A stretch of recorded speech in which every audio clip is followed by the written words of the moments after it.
Apa yang membedakan pertemuan Kang Rizal dan kawan-kawan TPUA 16 April 2025 dengan pertemuan Egy Sujana, Damai Lubis dengan Jokowi 8 Januari kemarin? Beda misi, ada pengajuan restoratif justice.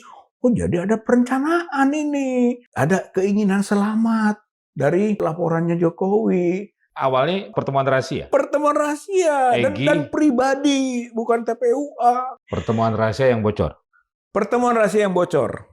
Bang Egy atau Egy Sujana di tepi jurang. Bang Egy menganalogikan apa yang dilakukan di Solo 8 Januari itu ibarat Nabi Musa menasehati Fir'aun.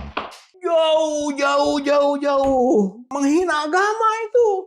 Karena memberi tafsir yang nggak pas.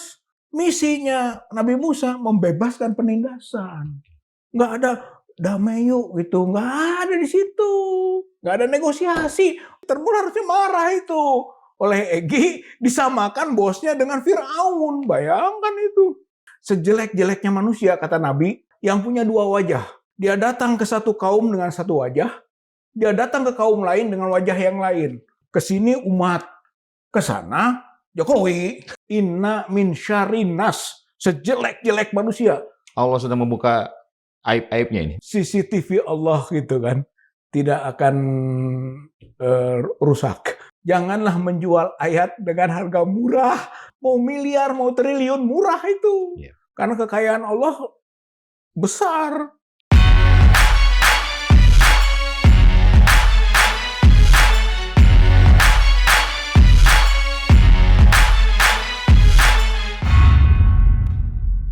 Assalamualaikum warahmatullahi wabarakatuh. Sobat Madilot, Waalaikumsalam. pengkhianatan adalah hal yang menyakitkan dalam sebuah perjuangan. Dan itu dirasakan oleh anggota tim pembela ulama dan aktivis setelah Ketua TPUA Egy Sujana bermanuver melakukan pertemuan dengan mantan Presiden Joko Widodo terkait kasus ijazah palsu.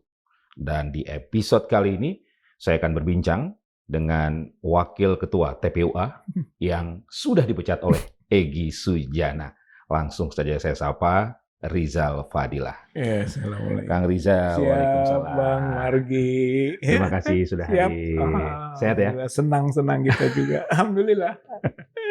Masih semangat berjuang? Insya Allah. Tidak kendur? Insya Allah. Oke. Sudah ada klarifikasi dari Bang Egy terkait pasca pertemuan 8 Januari di Solo? Kita malah mendorong ya, itu dalam beberapa tulisan desakan supaya klarifikasi gitu. Tapi belum juga, padahal harusnya klarifikasi cepat. Tapi ternyata katanya mau 1 minggu, ya kita tunggulah gitu kan. Sambil terus bergulir kan gitu mengenai akibat dari lambatnya klarifikasi. Tapi secara substansi dari pertemuan Egy Sujana dengan Pak Jokowi, apakah memang benar Kang Rizal dan kawan-kawan merasa ada pengkhianatan? Ya, saya kira masalah dalam konteks perjuangan. Konteks perjuangan ya, mungkin kalau konteks perjuangan ya ada persimpangan jalan gitu ya, karena dari awal tidak ada gitu kan agenda gitu untuk bisa bernegosiasi gitu kan, bahkan bertemu pun dalam kaitan dengan mencari solusi gitu. Jadi nggak pernah ada agenda itu dalam konteks kebersamaan. Tiba-tiba kan muncul itu kan pemberitaan itu juga gitu kan bahwa Bang Egy sama Bang DHL gitu kan sudah ke sana, ya kaget juga dalam pengertian peristiwanya gitu. Kok bisa gitu ya, kita nggak pernah tahu gitu. Jadi dalam konteks kebersamaan tanda kutip quote pengkhianatan ada kan, karena itu nyelonong sendiri kan. Satu, dalam konteks perjuangan berarti itu sudah keluar rel dari spirit waktu perjuangan bersama kita gitu, bahwa Jokowi itu harus tetap dijadikan subjeknya yang kita bongkar ijazahnya gitu. Sebelum terbongkar nggak ada kompromi, nggak ada apa-apa. Bahkan ternyata kok kita di statuskan sebagai tersangka, Bang Egy juga, Bang DHL juga. Kok tersangka gitu kan, mendatangi pelapor Itu sehingga ada apa ini? Dan ternyata publik juga sama pertanyaannya. Gitu. Jadi begitu gambarnya Bang Margi. Menurut Kang Rizal ada apa? Ya, nah ini kalau saya mungkin menggambarkan ada kemungkinan 4 skenario. Skenario 1, skenario yang mungkin konstruktif, yang selalu diungkap oleh Bang Egy sendiri ataupun melalui informasi yang tersampaikan, nasihat. Gitu. Yang kedua, mungkin karena dicekal dia ingin berobat. Gitu kan, sehingga butuh sikap dari pelapor. Walaupun nggak bisa, cekal itu tergantung pelapor. Yang ketiga, mungkin tobat. Ya, artinya merasa salah dalam proses perjuangannya itu. Atau mungkin lelah. Gitu kan, sudah sekian lama berjuang kok nggak hasil-hasil, akhirnya udahlah melakukan pendekatan saja. Nah yang keempat, bisa bersahabat. Gitu. Jadi sudah bersahabat. Kalau sudah bersahabat, berarti menjadi berada di kelompok yang berbeda dengan awal. Dia bersahabat dengan Jokowi. Jadi kawan-kawan yang tadinya melawan, gitu kan, mempermasalahkan Jokowi, menjadi lawan juga kalau dia bersahabat sana. Jadi memang kemungkinan itu ada, makanya kita desak Bang Margi, klarifikasi, gitu kan. Walaupun belum ada klarifikasi tertulis, akhirnya terbaca, jangan-jangan memang sudah nyebrang. Itu sebetulnya konklusi sampai saat ini sebelum ada klarifikasi yang qat'i lah, yang benar-benar Ya, gitu kan. oke. Itu gitu. Intinya sebelum ada klarifikasi langsung dari Bang Egy dan memang sudah berlarut-larut waktunya, peristiwa pertemuan itu bisa menimbulkan fitnah dan menimbulkan sakwa sangka. Sangat. Apalagi kita tahu Bang Egy selalu ngangkat-ngangkat aspek-aspek keagamaan kan. Nah kalau berbasis keagamaan itu namanya fitnah. Itu fitnah atau syakwa sangka itu, gitu kan. Klasifikasinya begitu. Satu diam-diam, gitu kan. Kok diam-diam? Jadi tidak ingin diketahui, kan gitu. Yang kedua, yang didatangi itu justru yang dimasalahkan oleh Bang Egy, Bang DHL, kita juga TPUA dan publik, masyarakat, gitu. Berarti ini berimplikasi luas, gitu. Jadi pantaslah kalau kita menilai tadi itu Bang. Harusnya ada langsung penjelasan ya. Harusnya masa cepatnya. Pasca pertemuan 8 Januari itu. 8 Januari, lalu klarifikasi, sampaikan ke publik, ini loh maksudnya, apakah tadi gitu kan, nasihat, atau memang ingin bisa berobat, gitu, atau mungkin sudah tobat, atau sudah bersahabat, gitu, dengan Jokowi. Itu semua tuh disampaikanlah, gitu, secara transparan. Kan kita selama ini juga minta transparansi. Soal ijazah palsu kan minta transparansi. Kenapa kita juga tidak bisa transparan, gitu kan, dalam hal proses-proses yang sedang dijalankan, gitu. Nah, karena sudah nanti seminggu kemudian, telat dong. Itu namanya waktu menghukum. Itu sanksi sosial akan berjalan. Itu kalau kita membuat waktu yang lambat itu, sehingga sampai sekarang belum ada klarifikasi. Katanya besok kita tunggu lagi klarifikasi kan gitulah. Jadi tapi tadi itu publik udah menghukum. Mengapa Egy Sujana tidak segera melakukan itu menurut Kang Rizal? Ya enggak tahu apakah sudah membaca dulu gitu kan perkembangan masyarakat, itulah saya kira kekeliruan yang fatal. Gitu ya, keluaran yang fatal itu kalau mau lihat dulu perkembangannya pasti pesat dong. Apalagi dalam kondisi yang pertemuan remang-remang atau gelap seperti itu kan. Satu, kalau memang mau melihat dulu. Atau yang kedua, kira-kira apa yang mau disampaikan, kan gitu.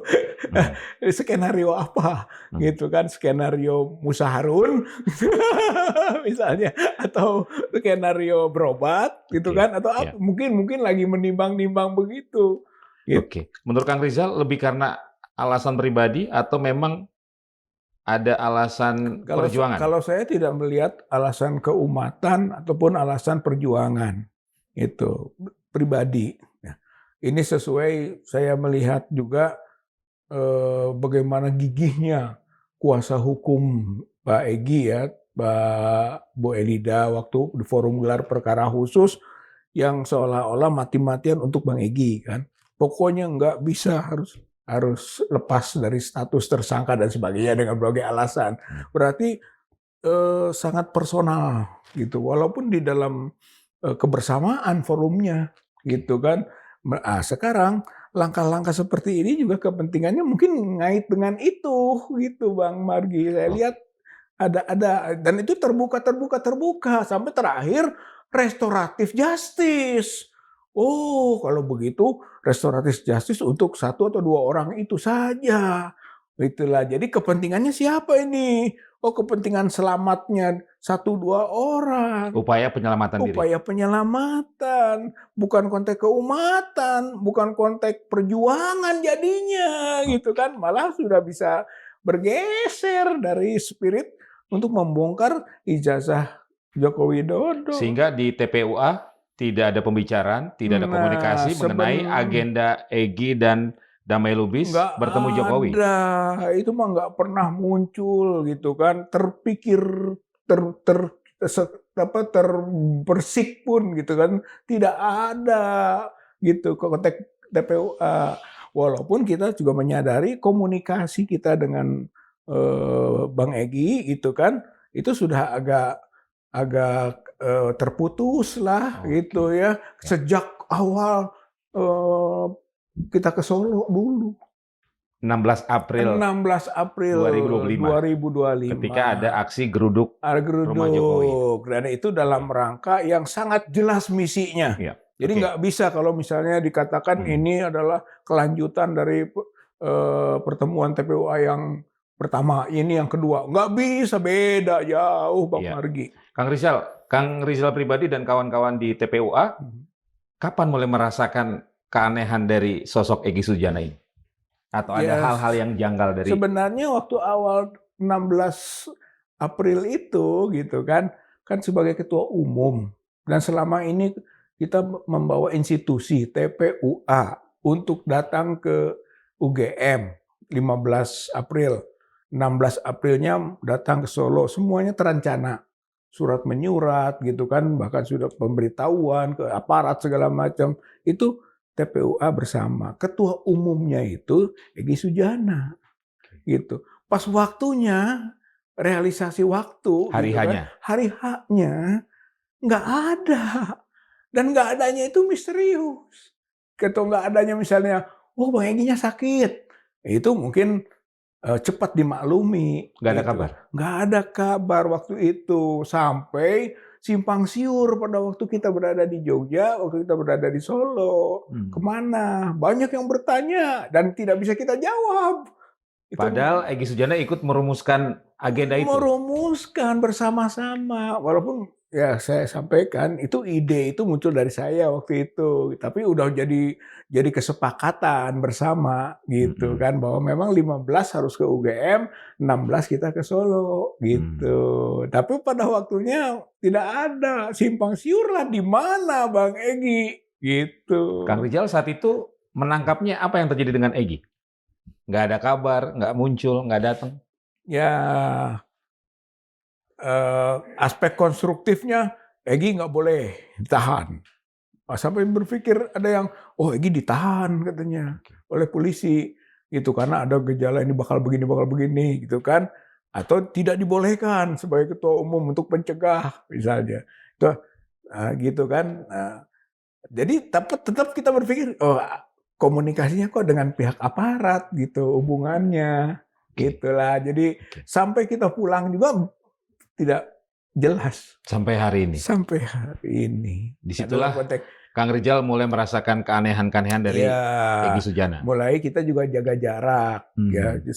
Komunikasi menjadi disebut betul tidak lancar. Memang kita sendiri merasa tidak bagus juga, tidak nyaman juga untuk itu. Dan tanpa kehadiran Ketum TPUA, tanpa kehadiran Egy Sujana, aksi geruduk rumah Jokowi tetap jalan. 16 April 2005. Saya sebagai wakil ketua tanggung jawab kan gitu, karena memang itu agenda bersama TPUA harus bergerak, harus berjalan, ya kita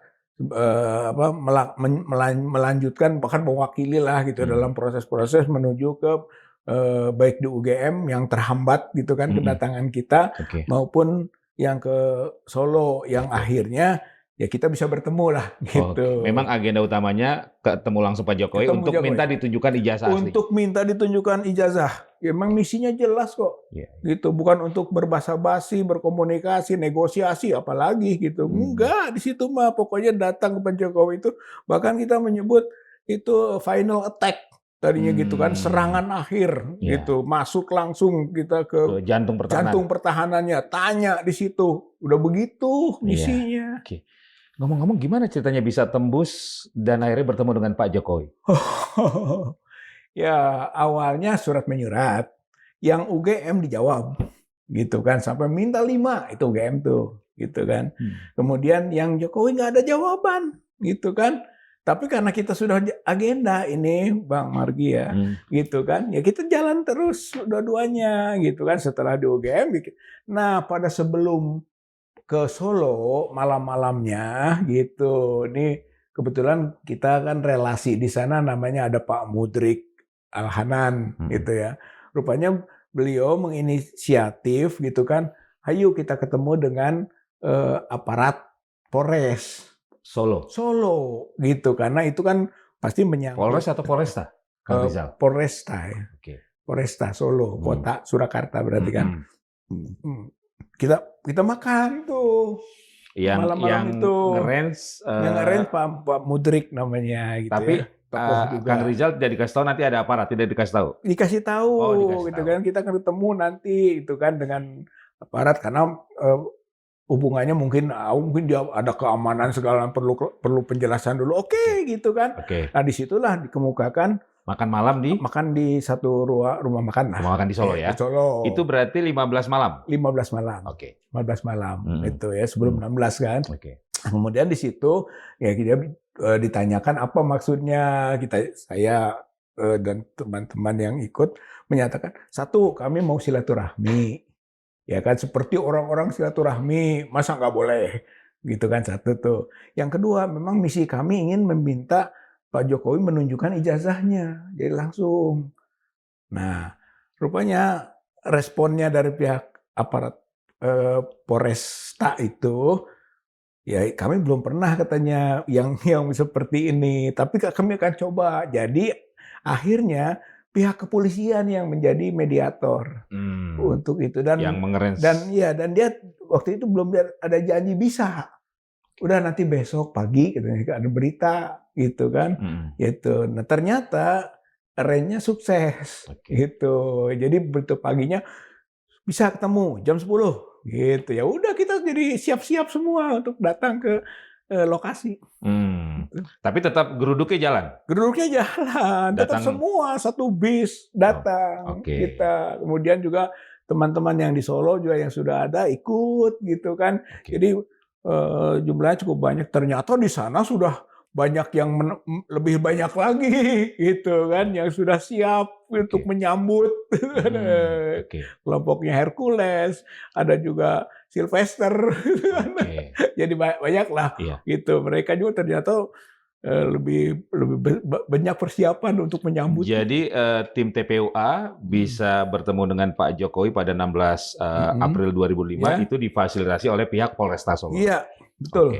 Ya. Kemudian bisa ketemu hanya 3 orang yang berpakai masker. 3 orang. Akhirnya kan kita minta tadinya 5 supaya ada media juga ikut gitu kan. Akhirnya sampai terakhirnya ketika kita tiba disambut oleh putusannya 3 saja. Gitu. Kang Rizal, Ibu Kurnia. Saya, Ibu Kurnia, Pak DHL, Damai Lubis. Gitu. Itu akhirnya masuk. Masuk ke ruang tunggu dulu lah biasa gitu kan. Kemudian baru masuk gitu. Tapi yang di tempat orang sedang bersalam-salaman segala macam, stop dulu itu kan Pak Jokowinya menemui kita. Bagaimana suasana pertemuannya? Ya awalnya bagus-bagus kan dan formal lah gitu. Ada apa dan sebagainya walaupun mungkin sudah tahu juga kan. Salaman gitu ya. Salaman dulu. Berpelukan nggak? Nggak itu. Bahkan kita mencegah fitnah. Dari awal sudah mencegah fitnah. Sebab bisa saja dipolitisasi dan sebagainya melalui berbagai kondisi ya dikembangkan. Kita biasalah gitu kan. Oke. Pak Jokowi depan, kita bertiga di sini, Oke. ada ajudan gitu kan 2. Nah, setelah basa-basi sedikit, the poin kita sebut, kami Pak Jokowi kemarin dari UGM gitu kan, ingin meminta data akademik ya sampai kepada ijazahnya Pak Jokowi gitu. Ternyata dari UGM menyatakan soal ijazah nggak ada di kami, adanya langsung di pemilik. Nah, oleh karena itu kami sekarang gitu kan datang ke sini di samping bersilaturahmi adalah ingin menanyakan ijazah Pak Jokowi yang menjadi penasaran publik gitu. Kang Rizal menyampaikan langsung. Saya sampaikan langsung seperti itu gitu kan. Kemudian langsung dijawab kan. Jawabannya aduh tidak bisa lah menunjukkan hanya nanti di pengadilan. Nah, mulai agak sedikit serius nih. Gitu kan, mulai serius. Pengadilan. Dibalas lagi sama kita gitu kan. Pak Jokowi ini kan pengadilan udah berkali-kali gitu di Jakarta, di Solo gitu kan. Dan selama ini tidak pernah ditunjukkan di pengadilan itu. Tambah nanti Bu Kurnia gitu kan, menambahkan lagi pokoknya argumen-argumen lain gitu kan untuk menunjukkan hal-hal seperti itu sudah kita upayakan gitu, tapi tidak juga berhasil ditunjukkan ijazah itu. Jawab lagi nanti kan, oh siapa yang menuduh gitu kan, ya harus membuktikan gitu kata Pak Jokowi sendiri. Jadi seolah-olah lepas kewajiban dianya, itu kan kewajiban Anda gitulah soal itu, tunjukkan aja gitu. Berarti kan. ada perdebatan. Ada perdebatan itu di situ. Semua bicara 3 orang itu.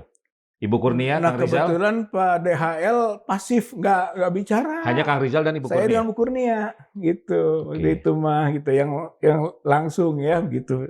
Kemudian sampai kepada tadi itu siapa menuduh membuktikan. Kita bilang itu perdebatan seperti tadi. Oh, di perdata semua pihak harus membuktikan. Oke. Jadi bukan satu pihak gitu. Kalau pidana bahkan Bu Kurnia juga sampaikan itu jaksa yang harus membuktikan gitu. Akhirnya dibantahlah gitu soal itu. Tidak ada titik temu soal itu. Pada saat itu berarti Kang Rizal dan Ibu Kurnia ofensif ya kepada Pak Jokowi? Ofensif, insya Allah. Itu memang begitu faktanya.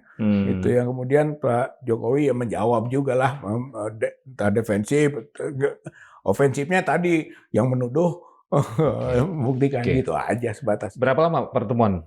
Setengah jaman lah. Setengah jam ya? Ya.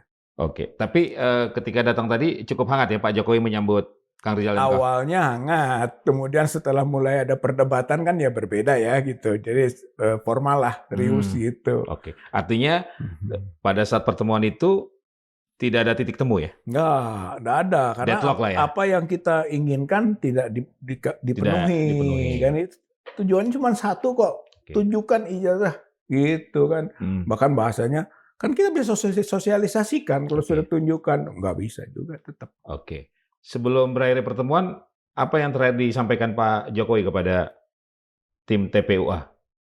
Ya saya kira begitu saja. Jadi kami akan nunjukannya di pengadilan berulang-ulang itu. Gitu. Jadi akan tunjukkan pengadilan nanti gitu kan oleh hakim boleh perintahkan. Jadi ke situ saja. Akhirnya ya sudah nggak mungkin lagi kita gitu kan selesai aja. Salam, intinya Pak Jokowi tidak bersedia memperlihatkan ijazah. Tidak bersedia memperlihatkan di depan kita gitu kan. Walaupun nantinya gitu kan ada peristiwa menunjukkan ke wartawan. Jadi kita bilang di mobil waktu pulang itu Pak Jokowi berbohong tuh, baru juga kemarin, baru juga tadi sudah bohong lagi. Katanya mau ditunjukkannya hanya di pengadilan. Ternyata. Nggak taunya ke wartawan ditunjukkan. Nah, gitu kan, walaupun nggak boleh difoto, nggak boleh direkam, macam-macam lah. Hanya begitu saja. Nah dari situ udah ada poin tuh. Ternyata nanti ada wartawan yang menanyakan, itu kan sama dengan yang, kenapa kok berkacamata? Itu jadi itu gejalanya mulai muncul di situ. Ada wartawan nanya, kenapa ijazah Bapak yang berarti itu yang sama dengan yang beredar. Ya kok kacamatanya dulu pecah, nggak mampu beli dan sebagainya lah. Oh udah, dari situ aja udah punya kesimpulan. Oh berarti itu yang beredar. Gitu. Kang Rizal dan kawan-kawan yang bertemu langsung dengan Pak Jokowi waktu itu, apa kesimpulan terhadap Pak Jokowi terkait kasus ijazahnya? Ya kesimpulannya seperti awal ijazah itu masih diduga palsu.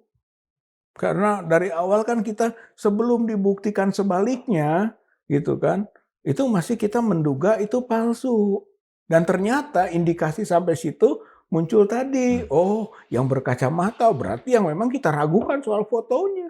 Apalagi dalam pertemuan itu Pak Jokowi tidak bersedia menunjukkannya. Apa ya itu, jadi memperkuatnya itu, tidak bersedia menunjukkan, berarti memang masih memproteksi, melindungi sesuatu yang something wrong lah, Oke. gitu. Oke. Dalam pertemuan itu ada pembicaraan lain? Nggak ada, hanya itu aja. Poin utamanya. Tidak ada tawaran-tawaran? Oh nggak, nggak ada, nggak ada. Apa, hanya fokus ke situ. Sampai pulang selesai. Kita bilang jangan foto-foto ya, karena foto-foto nanti disebar lagi gitu. Karena memang kalau fotonya foto yang sifatnya HP kita udah ditahan, tapi kan ada dokumentasi setempat itu, jadi kita hindari, makanya cepet aja begitu selesai langsung pergi. Oke, berarti Kang Rizal dan kawan-kawan yang bertemu Pak Jokowi memang menjaga niat ya? Sangat menjaga niat. Memang misinya adalah untuk bisa sampai ke, kalau bisa ditunjukkan, kalau enggak selesai. Ya, niatnya memang hanya untuk itu. Waktu itu nggak Tidak ada niat lain? Nggak ada niat lain. Tidak ada negosiasi? Tidak ada negosiasi. Apalagi kan tidak ada nawaitunya, nggak ada lah untuk itu. Bukan untuk kita bernegosiasi, berbahasa basi juga enggak, to the point lah. Oke. Gitu. Oke. Kang Rizal, ketika Pak Jokowi menyampaikan tidak bersedia, bagaimana Kang Rizal dan kawan-kawan melihat mimik wajah dari Pak Jokowi? Apakah ada kekesalan, ada kemarahan ketika diminta untuk menunjukkan ijazah? Ya hanya tadi perubahan itu awalnya bagus gitu kan, tiba-tiba serius lah gitu. Kita sudah bisa membaca bagaimana raut wajah Pak Jokowi ya gitu, seperti sudah mulai tidak nyaman. Ya nggak nyaman dong, pasti ditanyakan seperti itu kan, dia mulai, karena ada perdebatan tadi itu, dia bertahan di pengadilan, bertahan di silahkan buktikan gitu kan. Nah, sementara kita sebaliknya. Tapi tidak ada penjelasan misalnya bahwa ada di rumah ini? Nggak ada Pak Margi. Itu sebenarnya kalaupun ada sedikit poin juga buat kita kan, bahwa itu ada. Gitu. Sebab kita juga dua pertanyaan, satu ada enggak, baru asli enggak. Gitu. Untuk ada saja belum terjawab. Nah, baru terjawabnya setelah ditunjukkan ke wartawan, oh jadi ada loh gitu. Tapi dia berbohong. Gitu. Dalam pertemuan itu Pak Jokowi sendiri, tidak ada yang mendampingi? Sendiri, selain hanya ajudan aja. Pihak Termul nggak ada juga? Nggak ada. Mereka di luar semua. Ya, kelihatannya Pak Jokowinya sendiri tidak menghendaki ada orang lain, ya udah kita juga nggak berpermasalahkan. Oke. Hasil pertemuan kurang lebih 30 menit dengan Pak Jokowi di kediaman pribadi itu dilaporkan ke TPUA. Nah, karena itu juga TPUA yang hadir bersama-sama kan, Korlapnya juga Pak Rustam gitu, PDAL-nya ada segala macam. Sebenarnya elemen-elemen TPUA itu udah di situ semua, udah tahu gitu. Hanya urusannya dengan Bang Egy kan gitu. Sebetulnya hanya satu saja. Gitu, dilaporkan ke ketum? Enggak, karena memang udah komunikasi nggak bagus. Tadi kan sudah, waktu kita kesana aja di mana Bang Egy? Bagaimana kita mau melaporkan gitu kan? Atau Bang Egy sendiri nggak minta, ayo sini lapor gitu, nggak ada inisiatif. Ya udah kita apa adanya yang kita komunikasikan ke publik aja semuanya. Itu aja silahkan dibaca gitu, kalau peristiwa itu kan terbaca oleh publik akhirnya kan gitu. Itu saja teman-teman juga yang sebuah rombongan-rombongan ya sebatas itu yang bisa dilakukan. Menurut Kang Rizal, apa yang membedakan pertemuan Kang Rizal dan kawan-kawan TPUA 16 April 2025 dengan pertemuan Egy Sujana, Damai Lubis dengan Jokowi 8 Januari kemarin? Ya, sudah beda misi saya Maya. Dulu kan ijazahnya mana gitu kan, itu karena itu yang dipertanyakan masyarakat. Kalau kemarin sudah pasti tidak akan menanyakan ijazah gitu, karena sudah ditunjukkan di Polda Metro, gelar perkara khusus itu udah tunjukkan. Jadi kalau misalnya tidak ditunjukkan ya wajar lah, dan memang tidak ada di situ karena di Polda Metro. Berarti ada misi lain. Nah inilah yang bukan misinya seperti lagi tahun tanggal 16 dulu. Maka nggak bisa itu disebut kelanjutan TPUA dari pertemuan yang awal. Apalagi dengan bahasa waktu itu mah Pak Egy gitu kan nggak hadir, maka sekarang hadirnya. Kalau memang itu kesepakatan bersama boleh, tapi ini kan enggak. Kita aja nggak tahu kok, gitu kan. Yang lain-lain nggak tahu, hanya 2 orang ini yang tahu. Bahkan secara terang-terangan kan sebenarnya ini mau rahasia. Justru bisa bocor ya. Jadi memang awalnya juga tidak ingin diketahui. Oke. Gitu. Jadi Kang Rizal menangkap bahwa sebenarnya ini awalnya pertemuan rahasia. Pertemuan rahasia Egy. dan pribadi, bukan TPUA. Kalau saya kalau TPUA beda dong, institusi caranya lain dong. Kalau institusi kan harus bersama tadi lah kayak tanggal 16 dulu. Oh, dipublikasikan itu rencana kita. Ini kok enggak, malah tahu setelahnya. Oh, rahasia, dan memang disebut rahasia. Pengakuannya juga. Hanya malah mungkin menyala kenapa Kompol Sarif ngomong dan sebagainya lah gitu ya, gitu Bang Megi. Pertemuan rahasia yang bocor. Pertemuan rahasia yang bocor. Itu yang terjadi. Iya. 8 Januari. Iya, 8 Januari. Oke. Kang Rizal dan kawan-kawan tidak perlu melakukan tabayun terhadap Egy Sujana? Ya, kita menekan untuk mengklarifikasi gitu kan, tapi melalui media karena sudah terbukanya di media. Ya kita juga mengangkat desakan klarifikasi media karena sudah komunikasinya tidak bagus lagi. Gitu, nggak mungkin kita datang, mungkin Bang Egy ataupun yang lain datang dong ke sini tanya klarifikasi. Ya nggak bisa dong, kondisinya berbeda. Kita aja sudah merasa tidak diajak-ajak dalam pengertian berdiskusi awalnya. Kok tiba-tiba sekarang kita harus datang menanyakan ke sana buat apa gitu kan? Maka kita melalui jalur media itu. Satu, klarifikasi dong secepatnya. Setelah klarifikasi nggak ada juga beberapa hari, oh berarti Bang Egy di simpang jalan. Gitu. Ternyata muncul surat pemecatan, bukan surat pemecatan ya, pernyataan sikap bahwa dipecat kita. Gitu. Oh kalau begitu Bang Egy atau Egy Sujana di tepi jurang gitu. Jadi bertahap nih. Ya, tinggal sekarang mau apakah memang sudah masuk jurang gitu kan, itu yang kita tunggu klarifikasi gitu. Dari klarifikasi nanti yang dijanjikan itu bisa konklusinya, oh iya Egy Sujana, Bang Egy Sujana ini sudah masuk jurang misalnya gitu. Menurut Kang Rizal TPUA masih ada? Ya TPUA sebenarnya tinggal, jadi begini Bang Margi ya, TPUA itu betul didirikan oleh Bang Egy dengan yang lain lah. Tapi itu bukan milik Bang Egy. Bahkan mungkin ulama yang membentuknya. Oleh karena itu harusnya gitu kan kembalikan ke sana gitu. Jadi TPUA ini sekarang seolah diklaim gitu. Ini hanya saya punya hak prerogatif sebagai ketua umum. Hak prerogatif dari mana? Apa dasarnya ketua umum bisa memecat pengurus-pengurus lain gitu? Oh ini otoriter ini, gitu kan? Masa aktivis demokrasi melakukan tindakan yang tidak demokratis?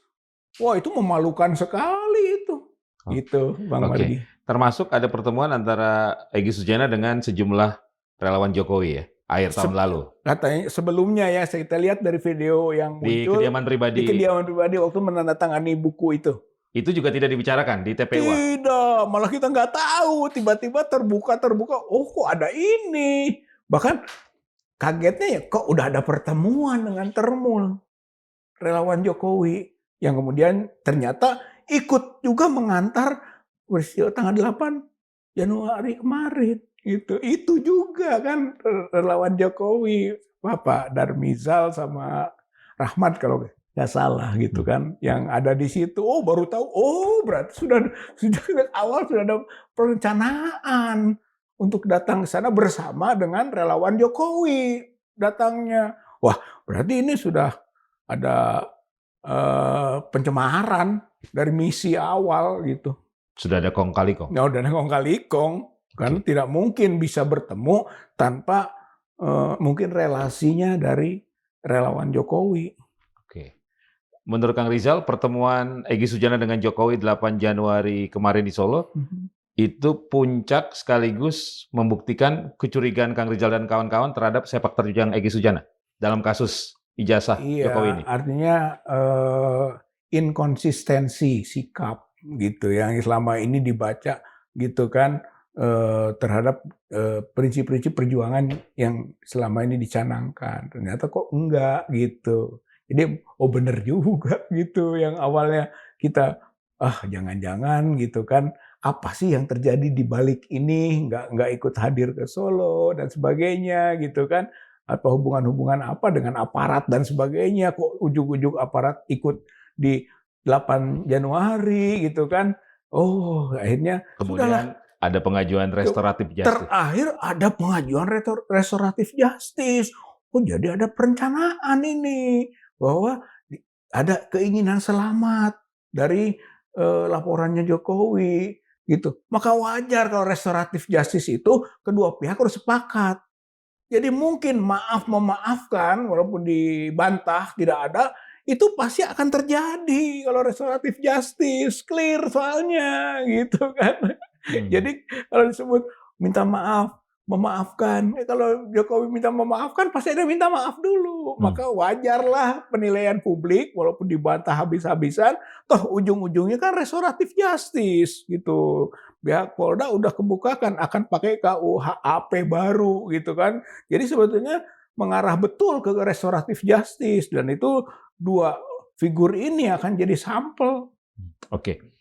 Dan apa yang dilakukan oleh Egy Sujana tidak mewakili umat? Tidak, kalau menurut saya umat itu sedang mendorong supaya terbukti status ijazah Jokowi.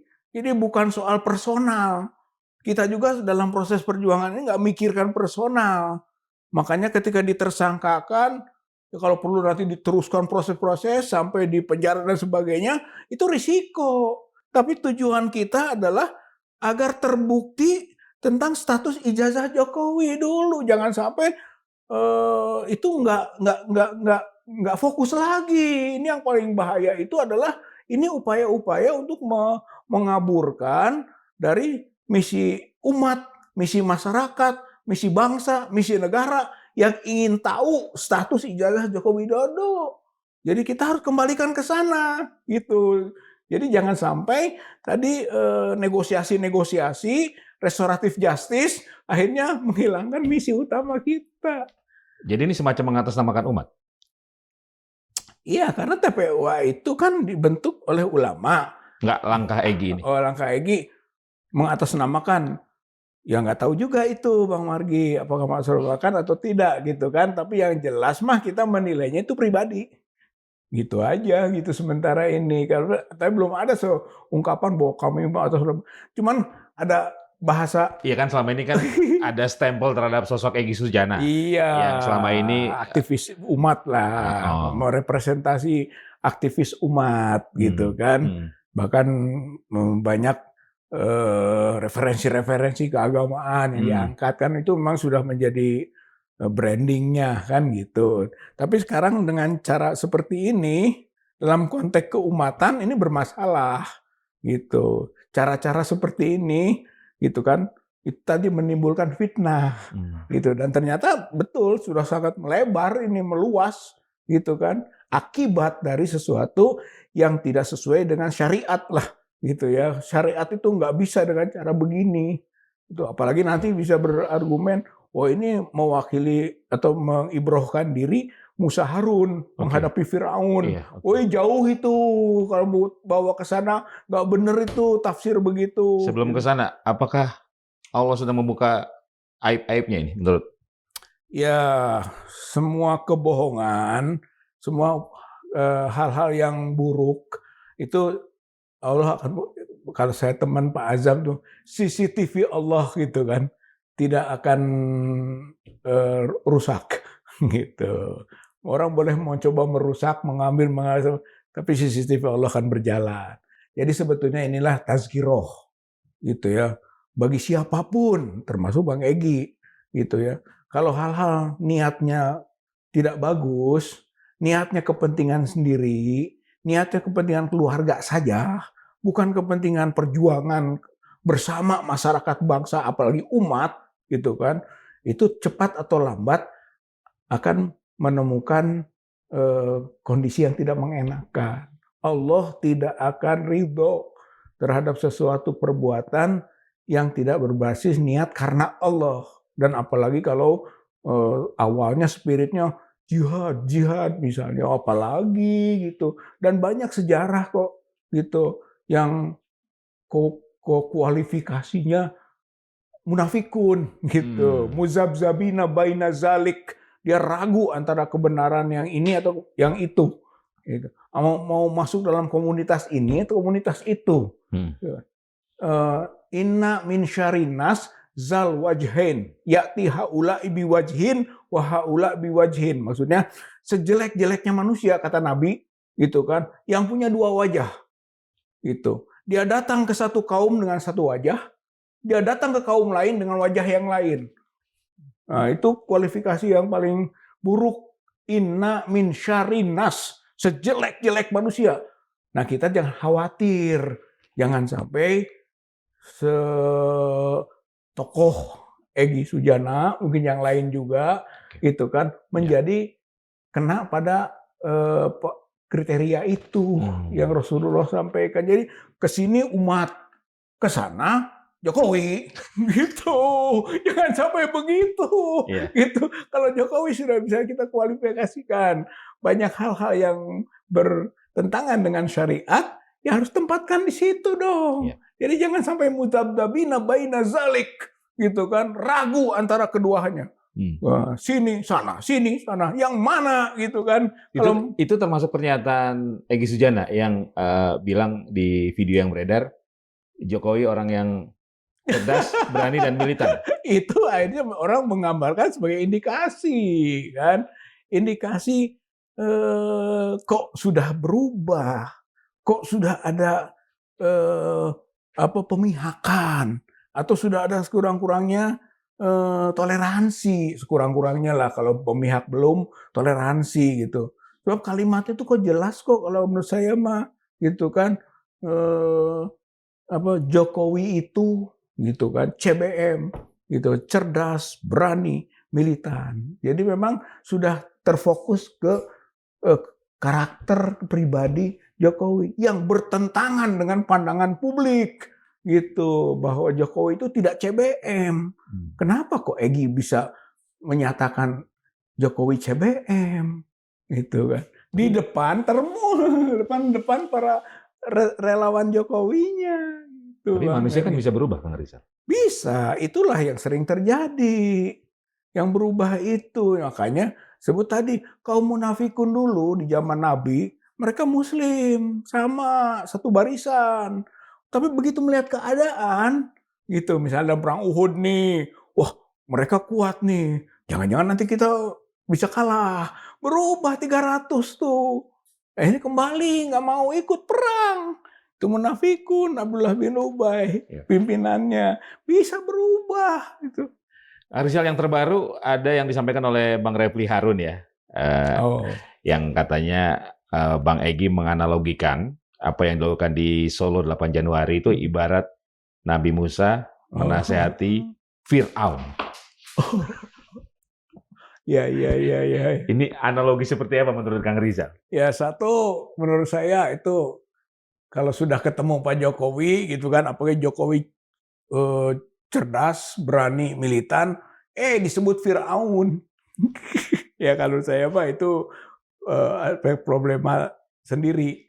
Jadi disamakan Fir'aun, manggalah itu silahkan saja gitu kan. Kalau konteks umat menyamakan itu wajar. Tapi kalau Bang Egy yang menyamakan itu berbeda dengan perilaku yang sampai kepada kalimat-kalimat tadi kan gitu.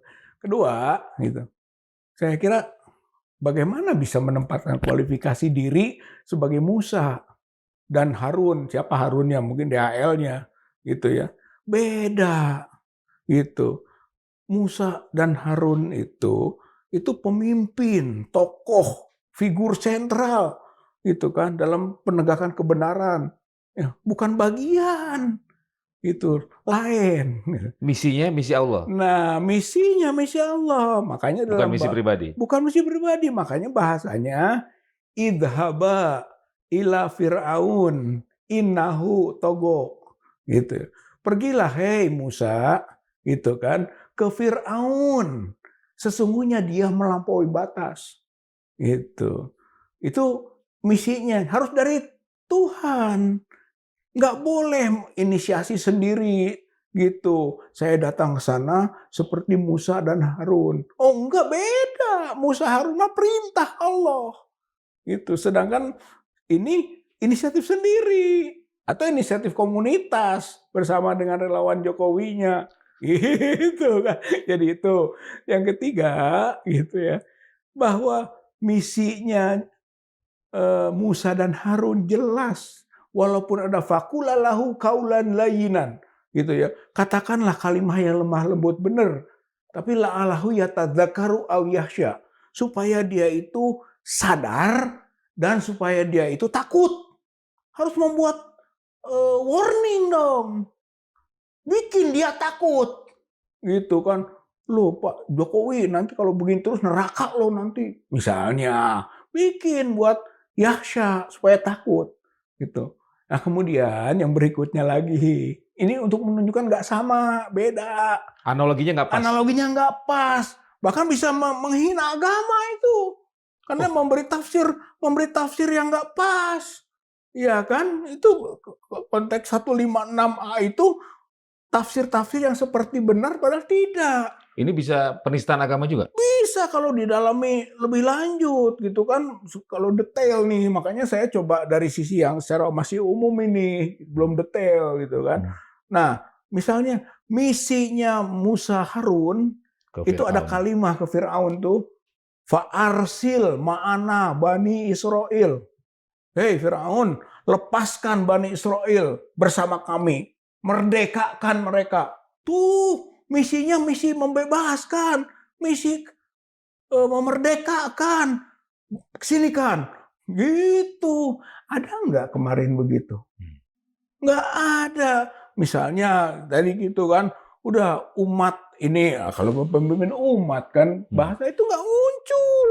Gitu Bang Margi. Dan tidak ada misi perdamaian? Perdamaian. Di kisah? Oh di kisah itu nggak ada. Di situ adalah kaum Bani Israel tertindas, terjajah oleh Firaun dan balanya gitu ya, tentara kelompoknya, oligarkinya gitu, tertindas. Misinya Nabi Musa membebaskan penindasan. Nggak ada damai yuk gitu, nggak ada di situ, nggak ada negosiasi. Itu walaupun tadi kaulan layinan, lemah lembut kalimatnya, tapi tegas tentang misi atau prinsip perjuangannya. Itu Musa Harun. Jadi dan Firaun lawannya gitu. Jadi dan dikejar-kejar akhirnya kan. Tuh kan. Jadi Musa, sangat jauh lah ya. Jauh. Ini jangan sampai narasi keagamaan digunakan untuk membenarkan satu langkah yang sebenarnya bukan seperti itu. Apakah menurut Kang Rizal Egy Sujana menjual agama dengan menggunakan analogi itu? Akan ada yang bisa menyimpulkan begitu, gitu. Akan ada, itu namanya apa? Nggak boleh tastaru bi ayati tamanan kolila. Janganlah menjual ayat dengan harga murah. Jadi sebenarnya di dalam konteks keagamaan itu ayat juga bisa diperjualbelikan dengan harga yang murah. Mau miliar, mau triliun, murah itu. Yeah. Karena kekayaan Allah besar. Ghaniyun Hamid. Dan Termul juga harusnya marah ya? Harusnya marah Termul. Karena disamakan bosnya dengan Firaun. Itu sama saja. Kan sama itu. Berarti Termul harusnya marah itu. Oleh Egy disamakan bosnya dengan Firaun. Bayangkan itu. Nah jadi sebetulnya terlalu menyimpang lah mendalilkan seperti itu, walaupun bahasanya seperti memberi nasihat, gitu ya. Oke, Kang Rizal, next apa yang akan dilakukan oleh Kang Rizal dan kawan-kawan, ex TPUA?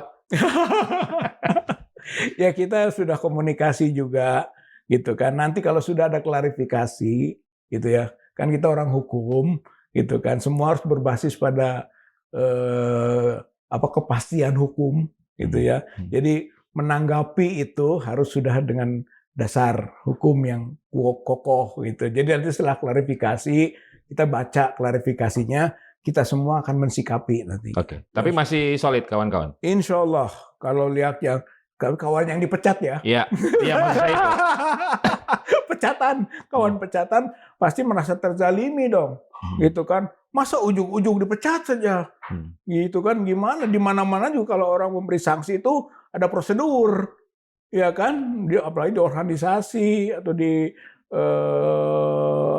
birokrasi, semua ada prosedur. Gitu, panggil dulu, klarifikasi dulu, mungkin ada banding segala macam lah, macam variasinya kan. Ini enggak kok ujung-ujung atas hak prerogatif ketua umum. Siapa yang memberi hak prerogatif? Itu prerogatif dari mana? Jangan-jangan dari Solo. Itu kan prerogatif dapatnya. Ya, banyaklah orang akhirnya prerogatif dari mana ketua umum? Ada nggak aturannya? Nggak ada. Oke, tetap solid, energi Insya Allah. Insya Allah kalau teman-teman semua masih di dalam konsistensi, perjuangan utama kita sekarang adalah membuktikan status ijazah Jokowi. Palsu atau asli, yang kita duga sekarang masih tetap palsu. Jalan terus? Jalan terus.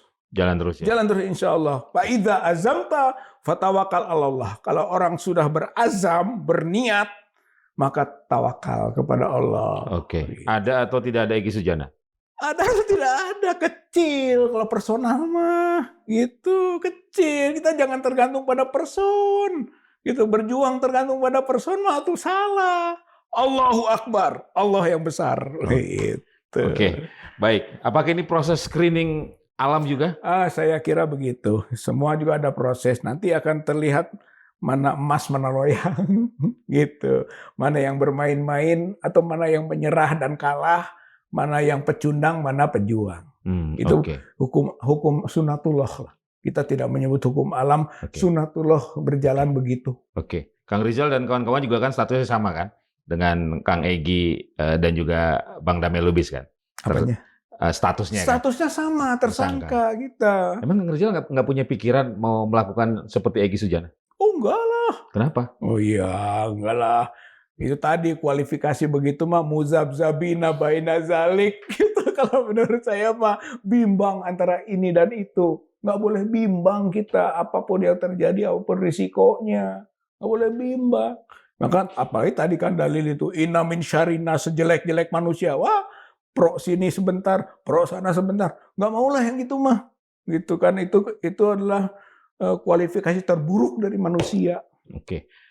Ada pesan untuk publik, untuk umat juga terkait peristiwa pertemuan Egy Sujana dengan Jokowi dalam kasus ijazah palsu? Ya, Kang kalau Rizal? umat, saya kan buat buku ya, buku bisa bawa juga itu ada. Itu publik yakin ijazah Joko Widodo, Jokowi palsu. Berarti sampai saat ini umat itu masih berada di dalam porsi keyakinan seperti itu. Belum bisa dibuktikan sebaliknya oleh Jokowi bahwa ijazahnya asli. Gitu. Dan umat ini insya Allah masih berada di ruang seperti itu.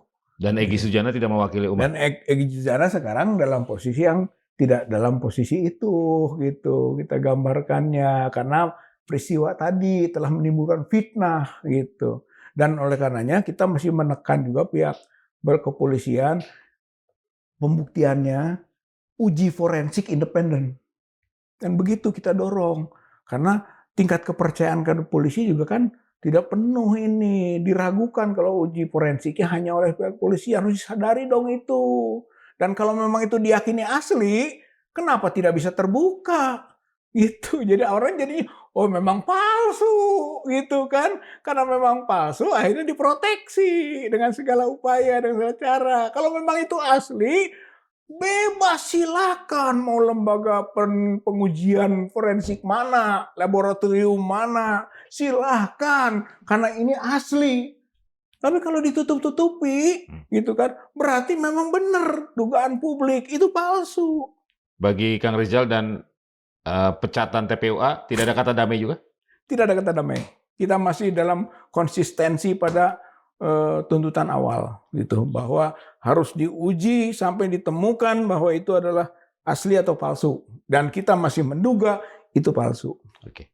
Kang Rizal, atur Siap, nuhun. sami-sami Bang Margi. Sobat Madilog, demikian tadi perbincangan saya bersama Kang Rizal Fadilah, salah seorang tersangka juga dalam kasus ijazah Joko Widodo, mantan wakil ketua tim pembela ulama dan aktivis ya TPUA, yang bersama sejumlah rekan lainnya baru saja dipecat oleh Egy Sujana. Selesai Egy Sujana melakukan pertemuan dengan Jokowi di Solo, Jawa Tengah pada 8 Januari yang lalu. Semoga bermanfaat. Saya Margi Sari pamit. Wassalamualaikum warahmatullahi wabarakatuh. Waalaikumsalam warahmatullahi wabarakatuh. Atur nuhun, Sami-sami Kang Bang Rizal. Margi.